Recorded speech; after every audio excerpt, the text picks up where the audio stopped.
Hello students, how are you? I am Patel Noor and I am welcoming to my YouTube channel. Today we are discussing about the central bank, the apex bank of a country. Yes, and functions of central bank. The first monetary functions we will discuss in this video. So continue watch this video for further detailed information about central bank. Okay, thank you. Now the next topic, central bank. Central bank, the apex bank of India. That is Reserve Bank of India. Yes, India's central bank is Reserve Bank of India. There exists a central bank in all countries of the world which manages, evaluates, and regulates the banking activities in the entire country.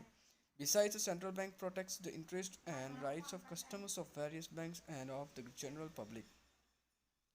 RPCAN defines the central bank as an institution charged with the responsibility of managing the expansion and contraction of the volume of money in the interest of general public welfare.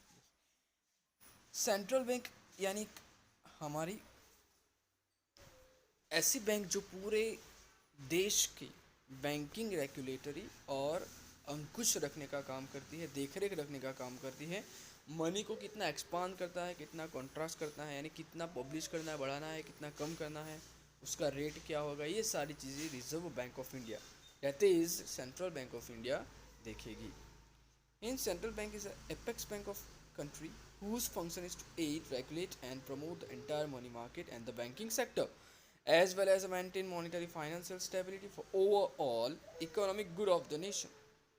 Mobilization of money has several macroeconomic implications which impact economic growth and development of a nation. The responsibility of regular monetary financial transaction in country and maintain the value of the country's money currency. यानी कि central bank एक apex bank है कोई country की, कोई भी country जो regulate करती है, प्रमोट करती है पूरे देश की मनी यानी पैसे को और बैंकिंग सेक्टर को, मॉनिटरी या फाइनेंशियल स्टेबिलिटी को कैसे ओवरकम किया जाए, इकोनॉमिक को कैसे गुड किया जाए, बेटर किया जाए, बेस्ट किया जाए, वो काम कौन हाथ धरेगा? आरबीआई यानी central bank. Mobilisation of money has several micro economics implementations which impact economic growth and development of a nation.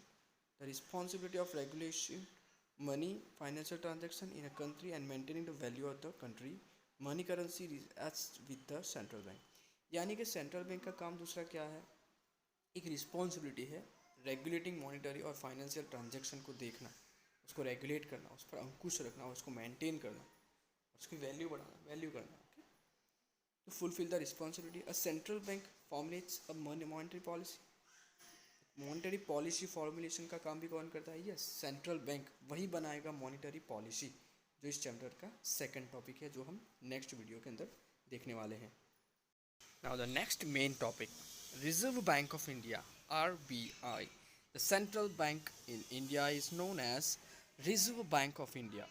Under the Reserve Bank of India Act of 1934, the Reserve Bank of India was established on April 1, 1935 with a private paid-up capital of 5 crores. RBI was nationalized on January 1st, 1949. RBI is the apex bank of India which supervises and regulates the entire banking sector as well as formulates the monetary policy. This is the main and general information about RBI. It's easy.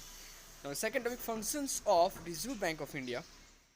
As the apex bank of India, the RBI performs functions as monetary functions and non-monetary functions. First, monetary functions, that is currency issue. Reserve Bank of India has sole right to issue notes of denomination starting from rupees 2 and above. Currency note of rupees 1 and all currency coins are issued by the Finance Ministry of Government of India, but the distribution of 1 rupee notes and currency coins is done by RBI, is an agent of Government of India. यानी currency को issue करना, चाहे वो 2 rupees हो, okay, starting of 2 rupees, and अगर coins हो, सिक्के हो तो 1 रुपीज़। तो उसकी बात अगर हम करें तो वो सारा इश्यू का काम कौन है कर रहा है? Okay, central, the finance minister of government through RBI. Second, banker to the government. Yes, एक government की बैंक है. The RBI is a banker, advisor and agent of the central government and all of the state governments. It manages government bonds, government accounts, currency coins and notes of rupees 1 and also provides the loans to the government. यानी government की bank है, government के जितने भी काम है वो कौन करेगा? सेंट्रल बैंक ही करेगा, RBI. Yes. Force credit control, yes, credit को कंट्रोल करने का काम भी आरबीआई करता है। The RBI controls the process of credit creation and money supply in the economy with the help of various tools of monetary policy. Fifth, custodian of foreign exchange reserves. The RBI has the responsibility of maintaining the value of rupee, vice other currencies under the fixed exchange rate regime.